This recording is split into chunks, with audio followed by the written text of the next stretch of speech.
Alors, le mastic de montage, normalement, c'est utilisé au montage de la ligne. On le met à la jonction des pièces pour faire étanchéité. Et ça, c'est l'usage théoriquement normal, mais c'est vrai qu'il est largement détourné pour boucher les trous. Quand il y a un trou dans le silencieux ou que les soudures rouillées commencent à... On en applique, ça fonctionne. À la base, c'est pas fait pour ça, mais ça fonctionne. Mais de toutes les manières, quand ça a commencé à être rongé par la rouille, colmaté comme ça dure qu'un temps, c'est pas la solution. Alors, ces rails-là, ils sont vraiment super pratiques. Choper ça pas cher et franchement, c'est génial.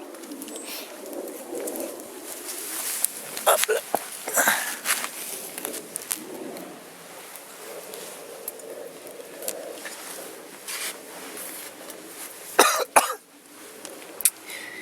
Alors moi, mon problème, c'est que...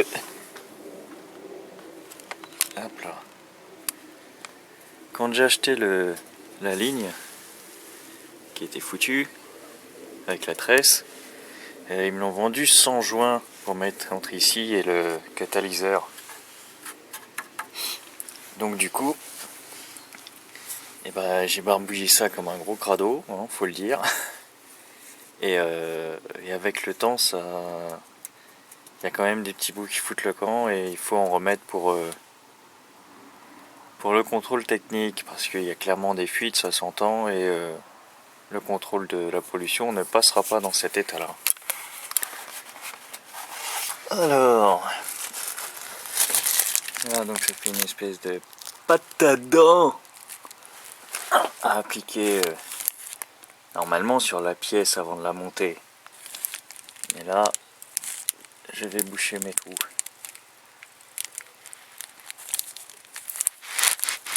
C'est très casse-pied à mettre.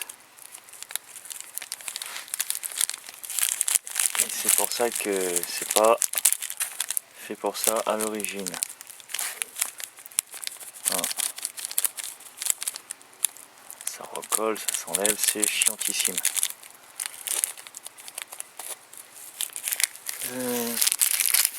L'idéal, c'est un système de spatule, mais là, j'ai même pas un bâton de glace.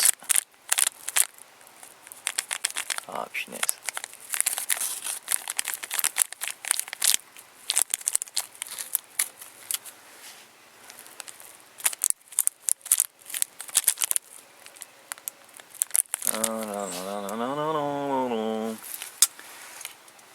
Il faut passer aussi par au-dessus. C'est bien casse-pied aussi, c'est pour ça que c'est mieux à l'assemblage évidemment, n'est pas trop embêté. Et bon.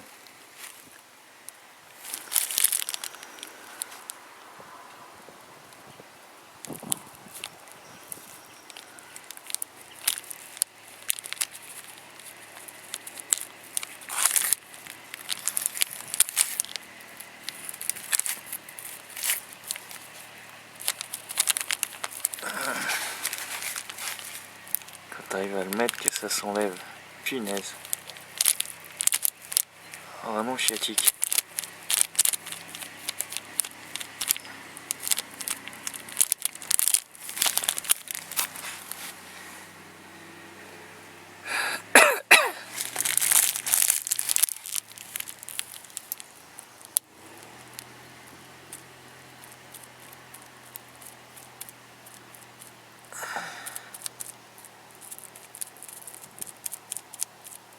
Je crois que ma pâte elle est un petit peu vieille aussi quoi. C'est un petit peu moins chiant que ça avec un tube neuf.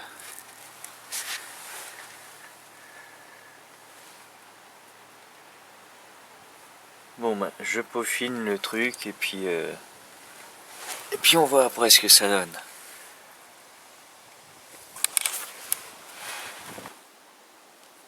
Bon écoute, on va tester comme ça. Donc allumer le moteur, laisser tourner 10 minutes, un quart d'heure que ça sèche. Et surtout pas accélérer, hein, sinon dans les trous ça va expulser la pâte.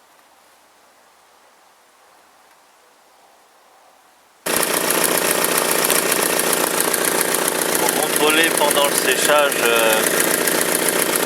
si l'étanchéité est bien faite, là, avec le bruit que ça fait, c'est évident que j'en ai oublié. Hein. Comme j'arrive pas à...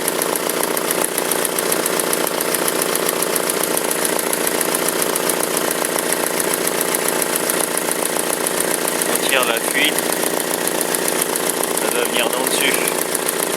Là, je suis emmerdé avec le soufflet. Ouais, si, ça y est, je le sens bien au-dessus, là. Bon. Ouais. Je sais pas pourquoi je vais me démerder. Bon, bah finalement, j'ai mis la bagnole sur Cric. Parce que, bon, ça me donne pas beaucoup plus de place entre le soufflet et la jonction, mais au moins moi j'ai plus d'espace de ce côté là pour essayer de me démerder. Donc puis au passage j'ai pris des gants et un tube de pâte neuve parce que l'autre il faisait vraiment la gueule. Bon allez. Ouais, c'est quand même plus facile à appliquer quand la date n'est pas dépassée.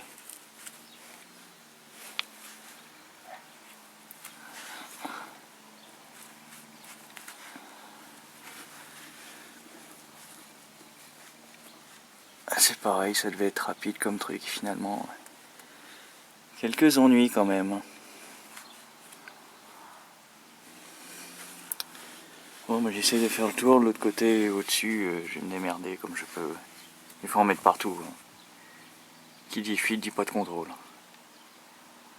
Bon, bien que j'en ai bien remis au-dessus cette fois-ci, il y a quand même encore des fuites. Hein.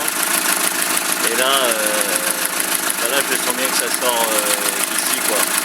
Donc plus on rebouge, plus on va bien voir les autres fuites. C'est normal, il faut en rajouter autant qu'il faut. Hein. Ça se dire, oh merde, j'y arrive pas. Ça avance, plus ça se précise. Voilà. Enfin bref, voilà quoi. On en met au fur et à mesure, on trouve les fuites.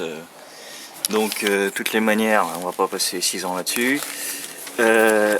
La pâte de montage, c'est au montage, pas après, sinon c'est trop la merde qu'on va danser.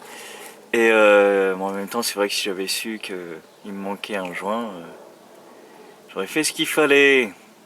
Donc, et à ne pas confondre avec la pâte de rebouchage, ça existe un mastic de rebouchage de trou exprès, c'est pas la même.